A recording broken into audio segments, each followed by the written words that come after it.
Hey friends, I'm Asiatu, And I'm Mairi. and together we're the Audacious Autistics podcast. We are both queer, non-binary, intuitive coaches creating a safe space to discuss everything from autism to astrology, including social justice, intersectionality, and more, living unmasked and out loud. Before we get started, we want to take a moment to do some audacious housekeeping. So, first of all, as always, we want to thank you for your support in being here. A special thank you to our Patreon community and those that support our podcast in any way. Whether you're sharing our episodes on social media, buying our merch, or sending us tips when you have the funds, we appreciate you so very much. Thank you, And thank you, thank you. yes, in this episode, though, we also want to expand on Patreon just because a lot of our followers aren't sure how Patreon works. So, in a nutshell, Patreon is a type of social media platform that allows you to pay a monthly subscription to be part of a creator's Patreon community.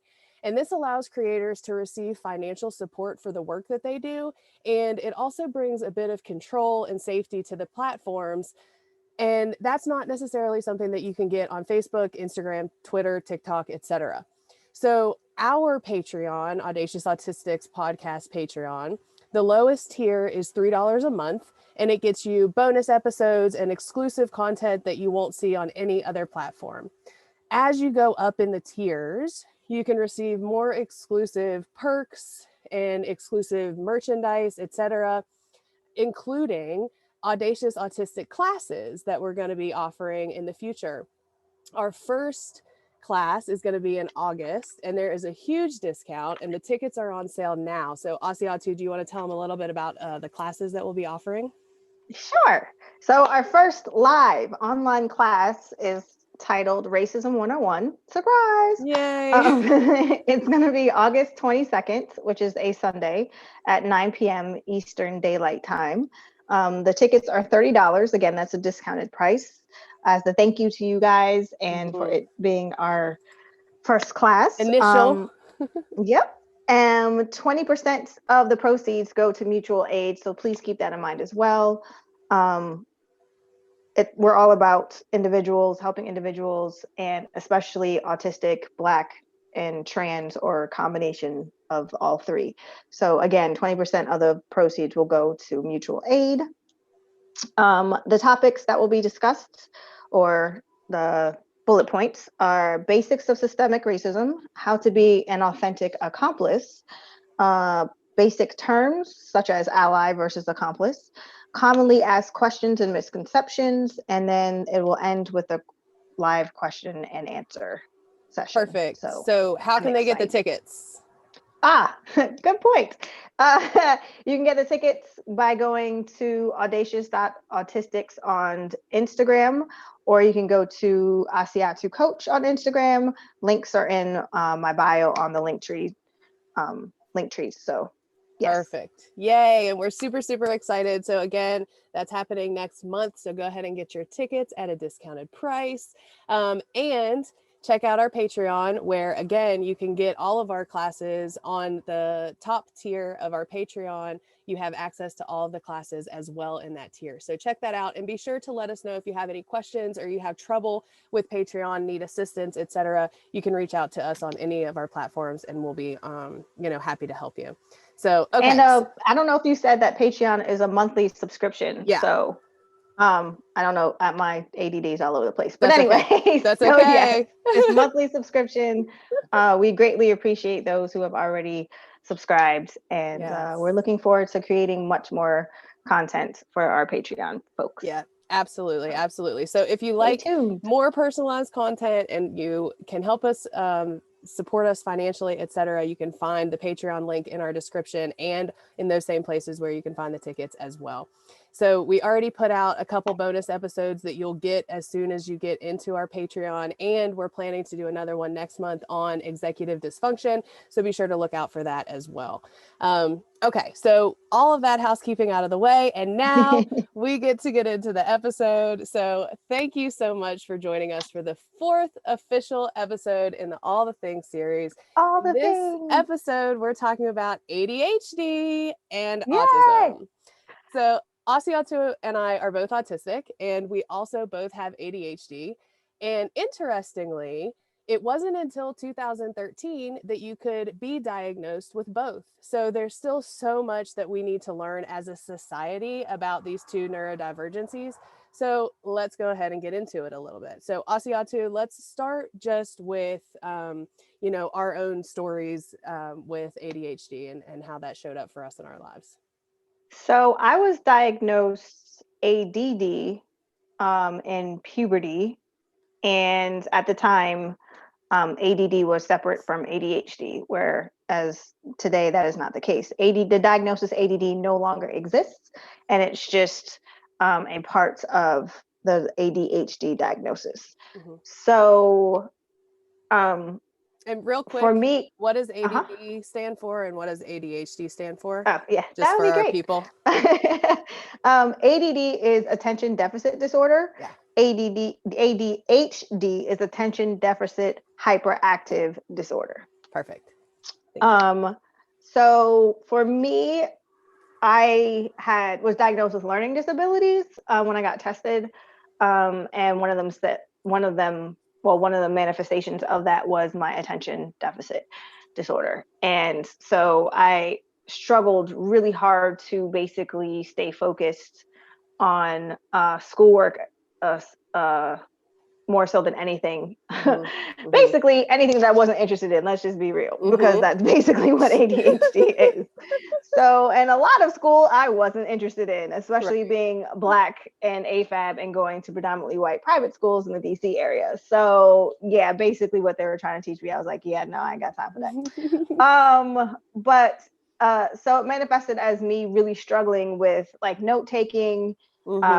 It really struggled with me not only note taking in person in class, but also note taking like studying wise, lack of detail orientation. I would skip over stuff a lot. Yeah, I found. I also had. Sorry. Go ahead. I was going to say before we go on about the notes, the note taking for me was also huge, and for me, it was also tied to my executive dysfunction with the ADHD, where I wasn't sure what notes to take. So like I couldn't prioritize what was important. So I ended up like taking notes on the entire, like I was writing every word verbatim, right? Yeah. And then I'd get behind and I wouldn't be able to catch up. So like notes, yes. When you said notes, my whole body was like, ah, yeah. Same here. And on top of that, another example was for my learning disabilities, they said that I was a visual learner. And so they said, learn to highlight stuff. So I had like all these markers and like, try to incorporate as much like color as possible. And they even had like the film, like the different colored like film that you could put over the paper to like have, to make it better, fun and make it fun and exciting and blah, blah, blah. But I would highlight, but then I would find myself highlighting everything, like you said. So it was just like just pages of everything was highlighted, and it just served no purpose. And then when I would consciously try not to highlight stuff, I would highlight the wrong stuff, or I wouldn't highlight all the necessary stuff. And then it was just stressful. Like it legit was just stressful, like trying to take notes and trying to like highlight and do stuff. So yeah, that's definitely one of it. And so sorry, I'm just having this story in my brain that just came to mind. So one of the common things that I would get from teachers growing up is if Asiatu would spend less time basically daydreaming or looking outside of the window and pay more attention, she would do better. And if she would just apply herself, she would do better. And I'm referring to myself as she because I am AFAB. So growing up at the time, I presented and was engaged as a girl. But I am non-binary and my pronouns are they, them currently, just so people aren't confused. So yeah, my teachers would always say that. And not only was that super ableist, super hurtful to me, and I internalized a lot of that. And it basically just sends a message of you're not trying hard enough. And I'm just like, if only y'all motherfuckers knew, like I'm trying my hardest, like literally as much as I possibly could, because I didn't want to constantly hear all the negativity that I was receiving. Like no kid wants to be like, oh yes, please tell me how I suck even more. Like, Right. constantly, please do it more. I want more of that, please. So of course Right. I was trying. And also the reason why I was giggling was because there was one class in particular, which was history. And I'm just going to be real with y'all. Like, I was high a lot of the times in class. And so that's why I was staring out the window, because I was fucking high and I was bored out of my mind. And I was either going to fall asleep in the class, or I was going to remain awake and high and stare out the window. Those were my only two options, because that's how boring it was. And my executive dysfunction, my audio processing and lectures, and my attention deficit, like it was just too much.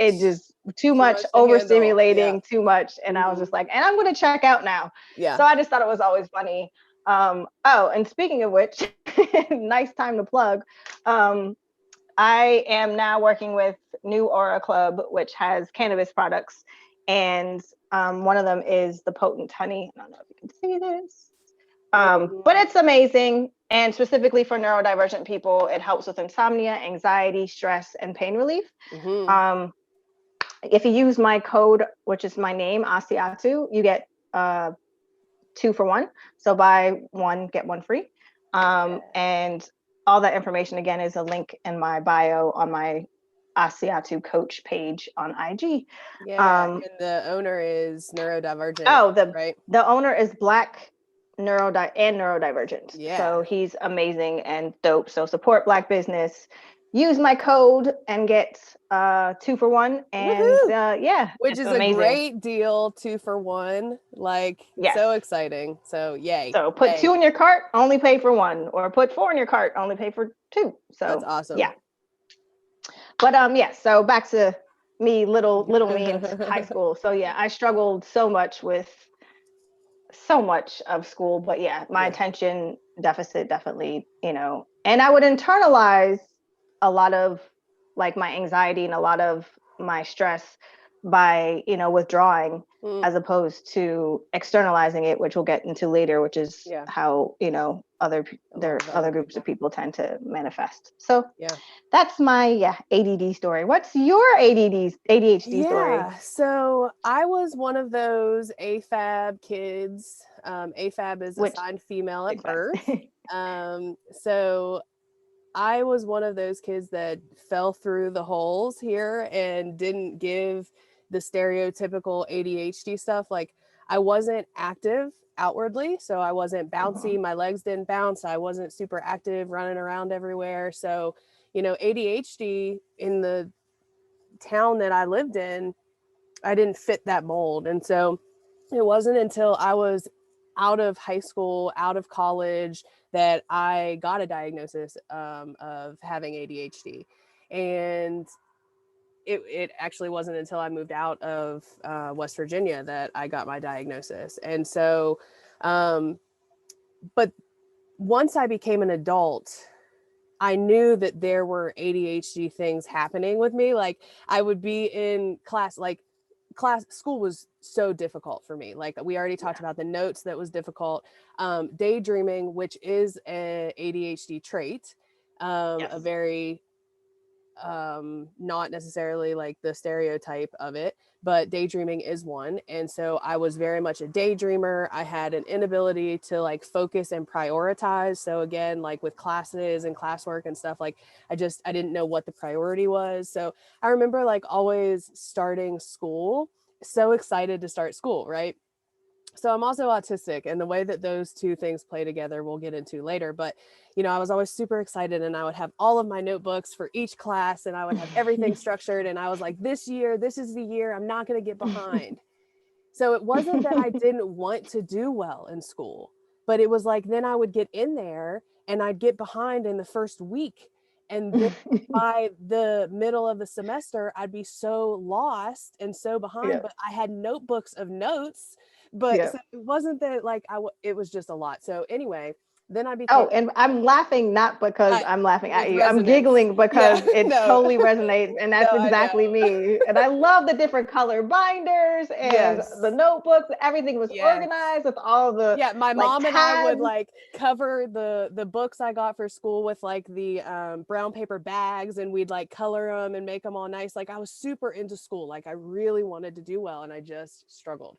And then like when I became an adult and I got out into the world and I was in meetings, and I remember like during meetings, I was that person who was taking the rubber band and making faces on my face. Like I just couldn't like focus. I just couldn't focus. Yeah, So that's when I was like, that's okay, me. like there are things here that aren't Totally me. just me being lazy or, you know, internalizing all the things that I had told myself forever. And so I Yep. was finally talking to my mom about it, and she was like, oh yeah, I do that stuff too. So my mother, Apple and who was tree. undiagnosed, who is Yep. undiagnosed, had not gotten her diagnosis. So she wasn't able to tell me, like, this isn't what happens to everyone. Like, there are some things we could Exactly. do. So, a note to parents and caregivers and people that are around: when you aren't doing your own work, that trickles down. So, just putting that out there. My whole family is neurodivergent in varying degrees, Yeah. and majority of us have ADHD. And I'm talking extended family, cousins, Yeah. aunts. Like it's Yeah. And it just just becomes, rampant.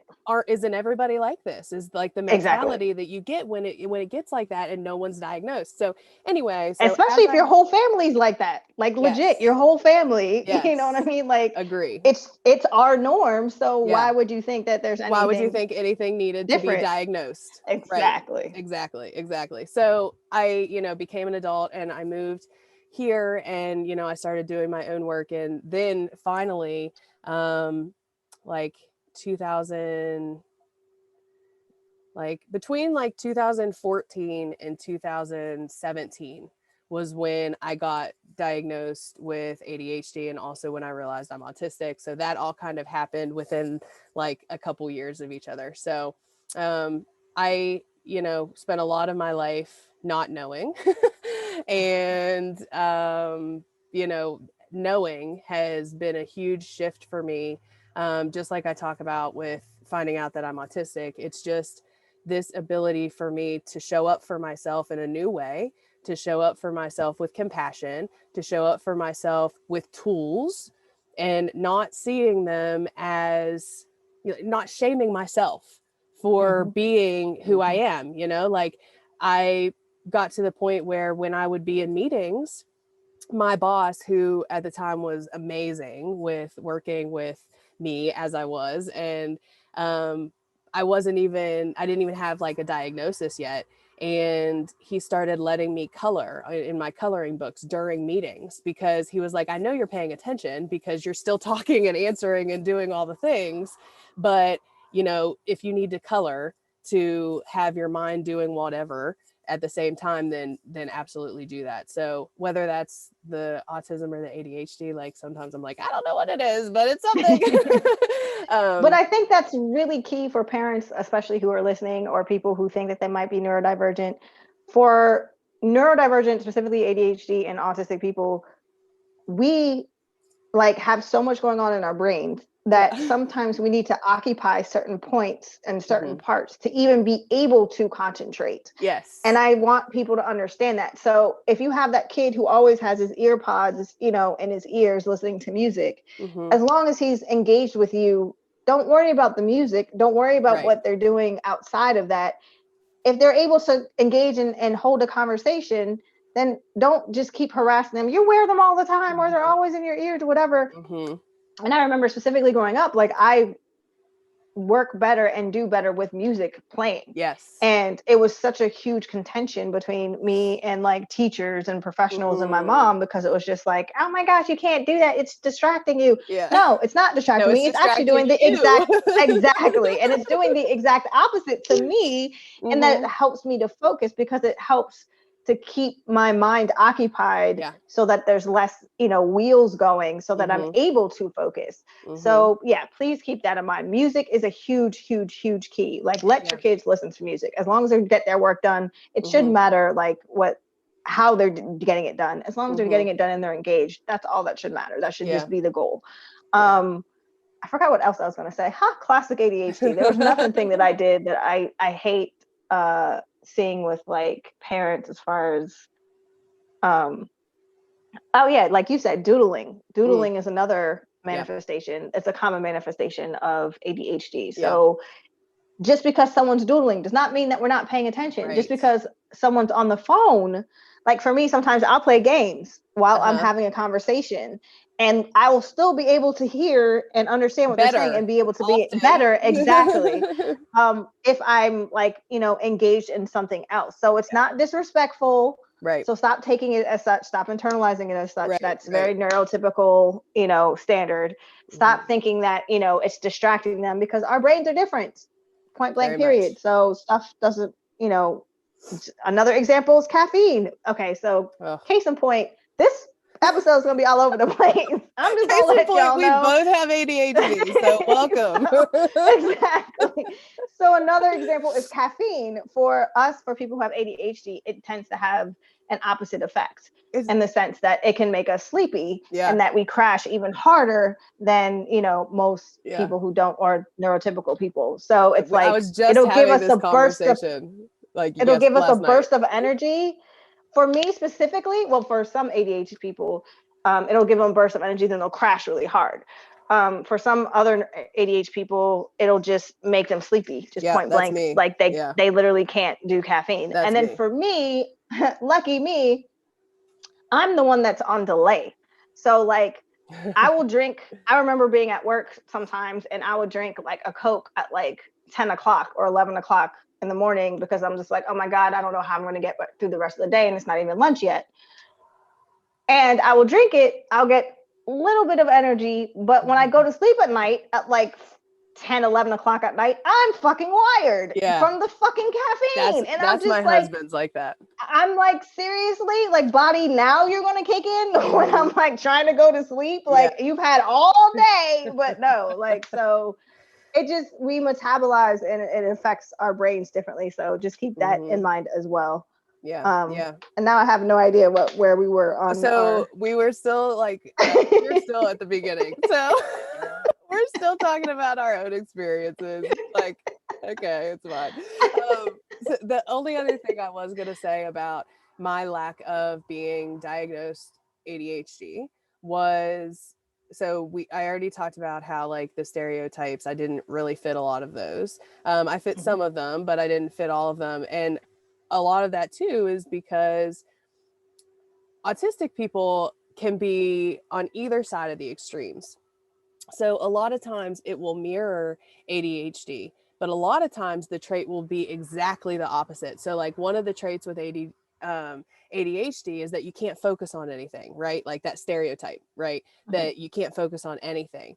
But being autistic, I can like lose entire days, entire hours on a certain thing. And that is also ADHD to a point. It's the hyper focusing that ADHD carries. But the stereotype at the time was just known and still to a lot of people is, this different piece that is seen of ADHD. So also the way that my autistic stuff will come in, like I can't do change, in ADHD, a lot of times, like they want change, right? So a lot of times they want new, they want variety, they want shifting, they want like whatever.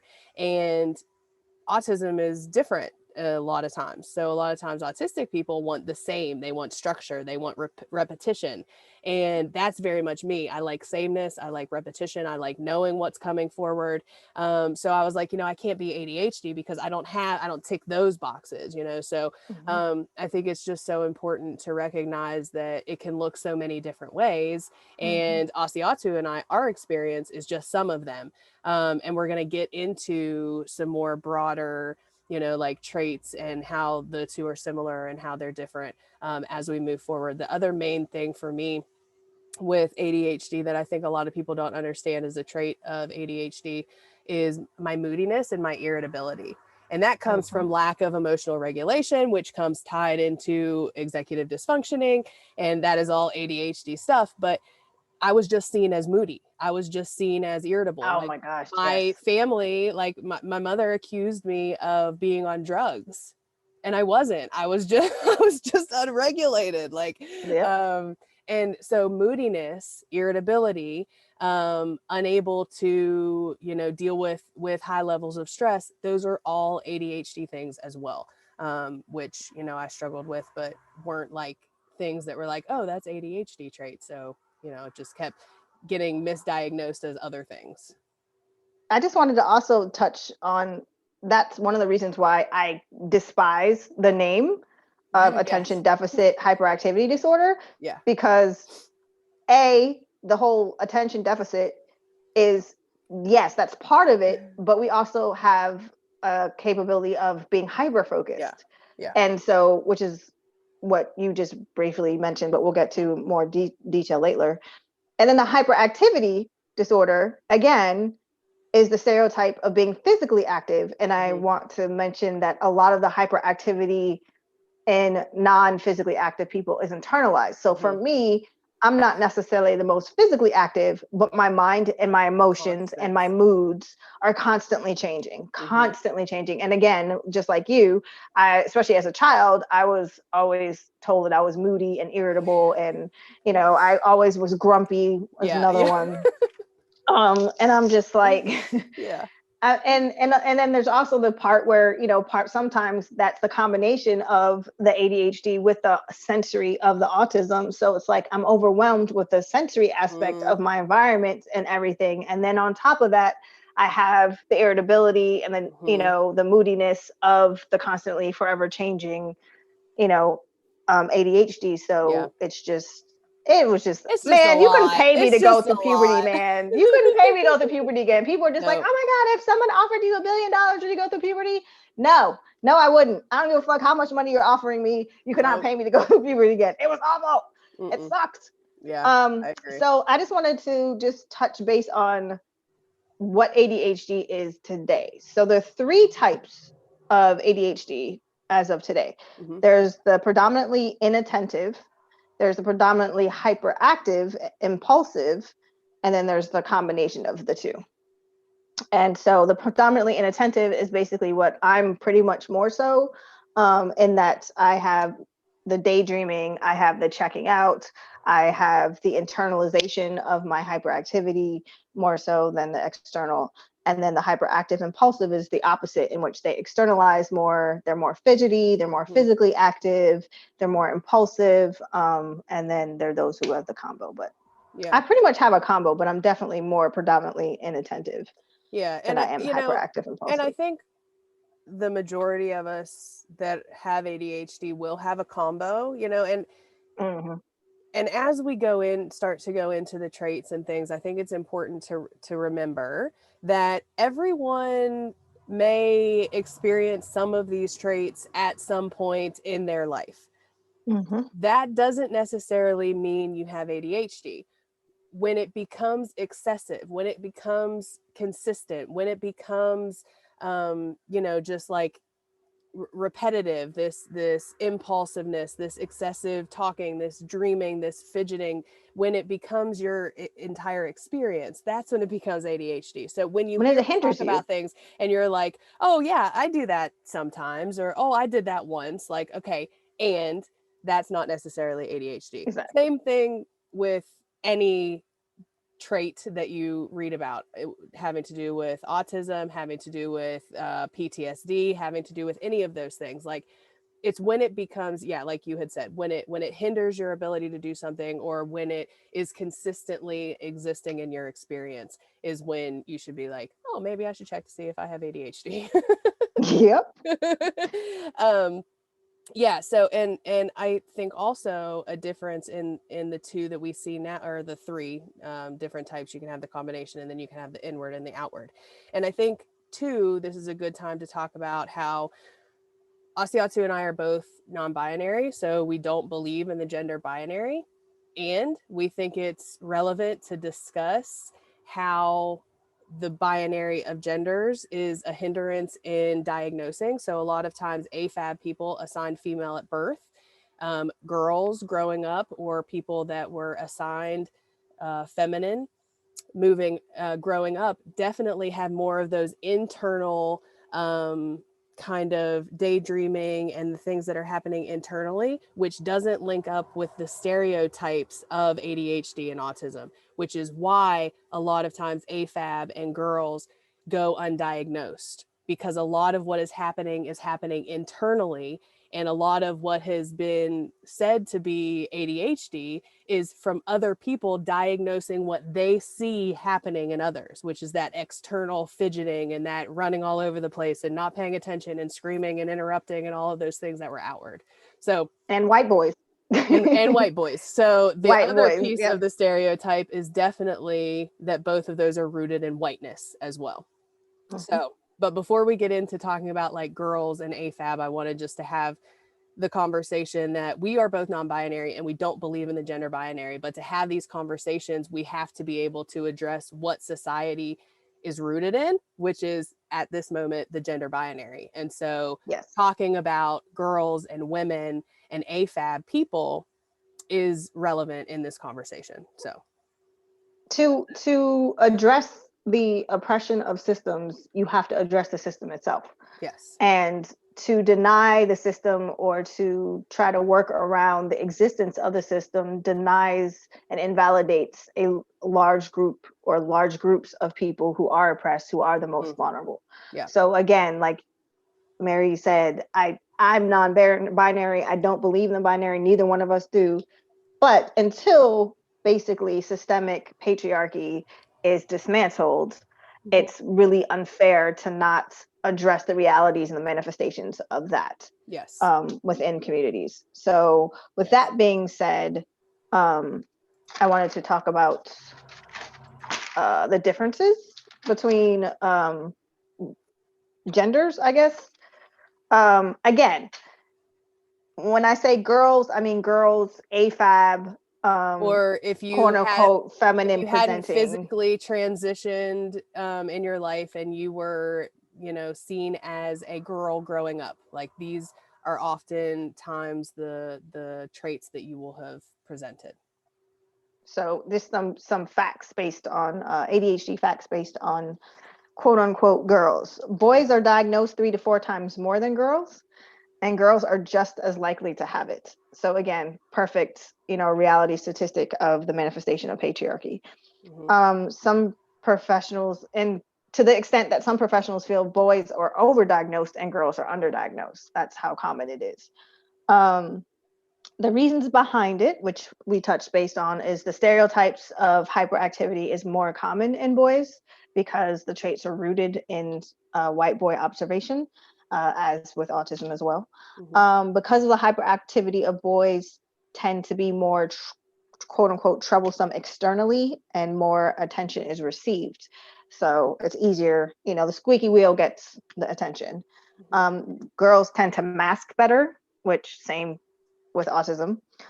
Girls are socialized to mature faster, so the immaturity of boys is noticed more.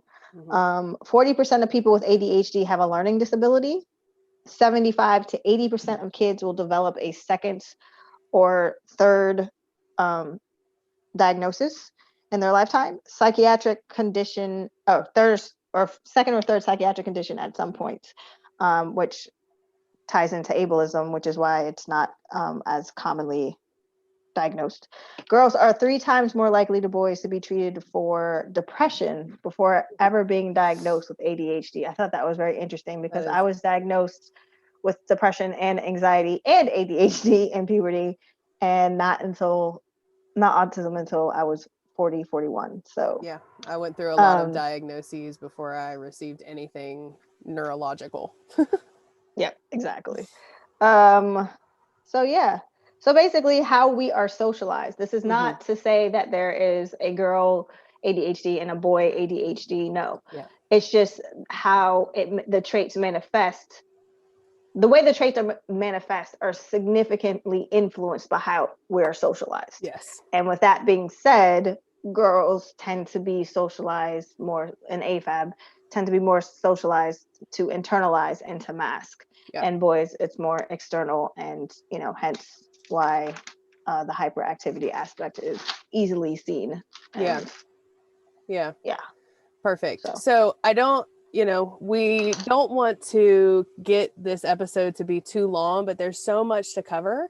So we're going to do like a follow-up to this with things that we don't touch here. And we're also going to do a bonus episode on executive dysfunction and a lot of other things that have to do with ADHD and with autism, because we have both. So the information on this stuff will continue. But before we finish this episode, I do want to at least talk about some of the ADHD traits, some similarities with traits of autism, and some differences as well. And then we'll kind of wrap it up. Does that sound good with you? Sounds good. Cool. We're all over the place today. I know. Okay, so ADHD traits. So we already talked about some of them. Daydreaming. I mentioned excessive talking is one. Yes. So Yes. as we continue to ramble through this episode, that is evident. Interrupting. So I think that's one that a lot of people miss. Like ADHD is very much impulse and not being able to control our impulses in certain situations. And so interrupting when we have something to say is an impulse just the same. And then, obviously like inability to focus or prioritize, which we talked about, restlessness, mood swings, inability to deal with stress. What else do you have with ADHD traits? Trouble saving money is a huge one. That is a good one. Frequent interruptions, like you said. So like variety in tasks, like you're into something for 3 days and then you jump into something else for 3 days and you never finish that last task. Like that's very, like that. I was going to say poor planning and time management skills, being forgetful about completing tasks, frequent stimming. So the whole like shaking, twirling hair, chipping nail polish, things of that nature, impulsive speech and or actions. Object permanence. We're terrible at object permanence. Yes. So basically, if it's out of sight, it's out of mind. It is not something that we're trying to do to be hurtful. It is not something that like it is not an indication that we how much we care. Yeah. Exactly. It is not, if please just hear that. It is not an indication that we don't care. Yes. If we're out of our sight, we literally are bombarded with so many other thoughts and, excessive thoughts and sensory and stuff. So we just, it's just, So don't assume that we don't care just because, they didn't text me back, or, I haven't heard from them. Or, you know what I mean? Like, they just don't care because they're not, contacting me. That's not the case at all. Yeah. So, and I see those memes all the time. So if you're somebody that shares that meme, like if they cared, they'd text me, like, stop doing that. That's ableist, because some of us literally cannot remember to do things if it's not sitting right in front of us. Like we have Post-it notes everywhere to remind us and we still forget. So exactly, like that's just part of who we are. Because we have racing thoughts and constant mental activity. Yeah. Again, that's ADHD. So because we have all of that constantly going on, we only have so much that we can focus on within that moment. And that is usually limited to what we can see. Another aspect is time blindness, which is very much connected to that. And that we are usually ones that are always running late. Or super early because you hyperfixate on being late. Exactly. So it can go either way. So we try to overcompensate by being early and hyper focusing on, a task. Like say we wake up at 8:00 and we have an appointment at 2:00 in the afternoon. We literally, that's all we think about. Yes. From 8:00 until 2:00 in the afternoon. Yes. That's all we think about because we're so afraid that we're going to forget we'll miss it. Yeah. Because we have really poor time. We have time blindness. And when we hyper focus on something, we literally lose all track of time. Everything else. So like, there's nothing like, I don't care how much I love the person. I don't care how much I appreciate the person. Like that is totally irrelevant to the fact that once I'm hyper focused and I'm in that zone, that's it. It's a wrap. I think those are the main traits that I have. Yeah. And then, so I also wanted to touch a little bit on how the traits are similar and differ from autism, because so again, we had talked about kind of very briefly at the beginning, up until 2013, they wouldn't diagnose both autism and ADHD in someone. So since then, though, they have recognized that, yes, you can have both. So that just goes to show that's less than 10 years ago. So that just goes to show us how much we still have to learn about these two things.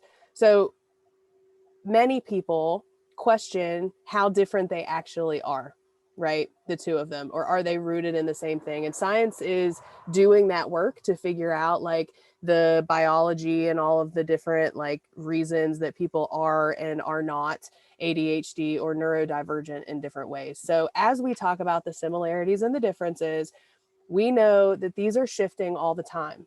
And so let us know in the comments, like what resonates with you, what you have questions with, what you agree with, what you don't agree with. Like this is a conversation that we're having and we're open to have because we aren't, ignorant enough to think that we have all the answers. Exactly. So we're always constantly learning and evolving as well. And, yeah. that's the fun part about it. So some of the similarities are they're both neurological, like neurodevelopmental conditions, right? They both have to do with the mind and our neurology. The other thing is we both autism and ADHD, people struggle with executive dysfunction, and we're going to do a whole separate episode on executive dysfunction. Yeah, put that over there. It's a whole chapter. It's a lot. So executive dysfunction. The other thing is we both have the ability to melt down, which is not the same as a tantrum, and they're not rooted in the same thing. So that is a difference and a similarity. And meltdowns are one of my special interests at the moment, so what is being discussed now is the roots of the meltdown with ADHD versus autism. So with ADHD, the root of the meltdown is very much tied to executive dysfunction and emotional regulation. So like you're trying to do something and it's frustrating, you can't do it, and then you're emotionally dysregulated. Whereas with autism, it's very much it's more often tied to like the sensory stimulation. Mm-hmm. Yeah, so both can have meltdowns, but they're rooted often in different things. And in myself, I see both of those happen. So sometimes I will have meltdowns based on my ADHD stuff and my emotional dysregulation. And sometimes I'll have it with my autism stuff when I'm just super overstimulated or there's something happening sensory wise that makes me melt down. So, those are the three that I had on my list of like similarities that are seen. I assume you probably have some additions. Yes. So I just wanted to say, there's a whole lot of overlap between the two. Like you said, a whole lot. And to the point where a lot of people are like, well, I don't know if I'm ADHD or autistic, or I've been diagnosed ADHD and I think I'm autistic, but I don't know. So just in general, there's as estimated up to 80% of autistics have ADHD. So just keep that in mind. Yeah. So if you are ADHD, and a lot of the things that we have talked about in previous episodes and just in general, and it resonates with you, you're most likely autistic too. So welcome.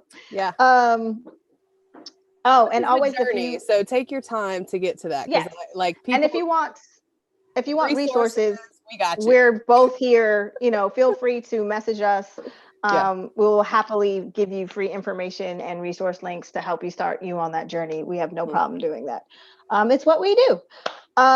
Many autistics and medical professionals believe at some time in the near future, ADHD will be a subneurotype of autism, and that ADHDers are part of the autism spectrum. So keep that in mind, that that's how similar they are. Mm-hmm. But again, like Mairi was saying, is that the main difference is sensory issues and how they present, and it's usually more dominant within autistics as opposed to ADHD people. Not to say that ADHD people don't have sensory issues, they do. It's just more so it's not as much of a hindrance and not as much as an obvious factor in the day-to-day. So other things include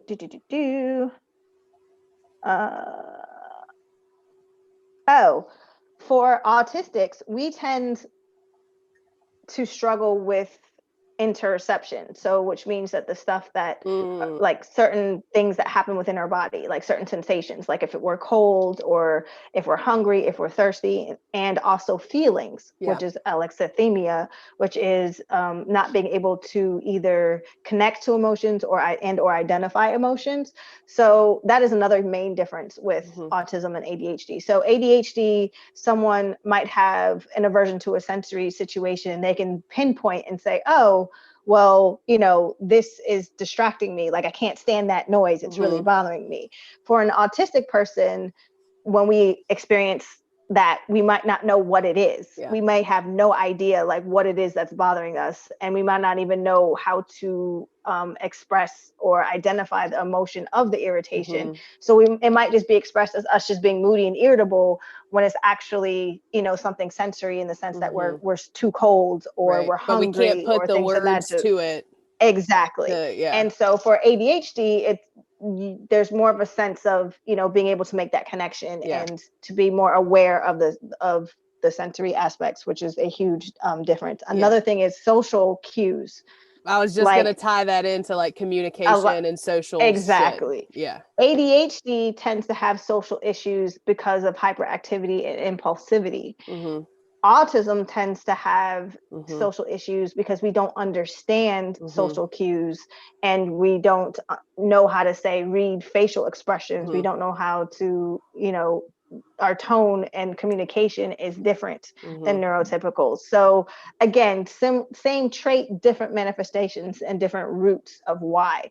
So one of the other those are the main ones. One of the other similarities I was just thinking about too is that both people that have ADHD and people that are autistic both have a tendency to feel like they don't fit in, like they aren't normal, like things are wrong. And it's because these neurodivergencies are very misunderstood in society. And so we aren't supported in our neurodivergence. And so we do feel wrong. We don't feel normal because we don't fit into a lot of the neurotypical and holistic societal standards and the way that this society has been structured. And so that is a common feeling that we have, which ties into rejection sensitivity dysphoria, which we'll talk about not today because that's a whole other thing. But that ties into that as well, that, you know, always feeling like we're doing it wrong. And so another, you know, similarity between the two. We'll talk about that on part 2. Yeah. So there's so much that we can go into. Asiatu, is there anything else that you want to tackle in this part of the ADHD, all the things? I guess it's ADHD, some of the things, and then all of the things, part 1. But hold that thought. There's more. But wait, we'll be back. Cool. So, yeah, I think just some other stats just to get that out there for general. 32% of people with ADHD are more likely to drop out of high school. They're twice as likely to be in a car accident, 56% more likely to unalive themselves, way more likely to have severe financial issues. 70% of people with ADHD also have anxiety and depression, and can experience premature death up to 14 years cut off from their life. So just to keep that in mind for those people who say, oh, we're just a little, you know, ADHD, or everyone's a little ADHD. No, it's not the same, because those stats is evidence of the fact that it seriously is a difference. And because of the way society is, their internalized struggles that we specifically deal with, to the extent that we have less of our life, is a problem and something that needs to be addressed. I got those stats from Connor.DEWOLFE, DeWolf, on IG and also TikTok. Ironically a white boy, but he's really good, hysterical, and he covers the whole everything about ADHD. Like, it's very, and he's amazing, and it's very short and sweet and to the point in his videos, which is perfect for people who have ADHD. So if you're looking for information and in a fun way to learn about things, he is definitely one to go follow. So please go follow. I will also post other resources, or we will post other resources and links of ADHD. And then in the next episode, we'll talk more about rejection sensitivity dysphoria, touch base more on fork theory and spoon theory, coping with ADHD, coping with ADHD, executive dysfunction, and probably some more overlap just in general of between the two. So yeah, we just don't want to keep y'all here forever because we know that y'all got ADHD and we got it too. So we don't want to lose ya. So we're gonna wrap this up. Yes. And yeah, thank you so much for being here for the episode, though. This is a fun one, and we hope that you learned something. And just remember, as you continue to like look into stuff and learn about things, like more and more information is continuing to come out. So just be open to learning, be open to changing, and be open to accepting that you may fall into some of these neurodivergencies and you may not have thought that you could have. And there's a beautiful, beautiful community welcoming you like in just all of your glory. And we're happy to have you. Exactly as you are. Yeah. Exactly as you are. Completely accept you authentically. Don't have to change for any reason other than just to be accountable. Just be more you. That's just all that we ask. Just be more authentic just and unmasked and living out loud. So living out loud. Yay! So thank you again for joining us for this episode about ADHD. And we release new episodes monthly, but if you want to receive more content like this, one-on-one communication, or just want to support us, we would love to have you on our Patreon. And all of the links can be found in the description, but be sure to share your stories and questions with us on social media. We love to connect with you. Yay! Thanks, guys. Thank you.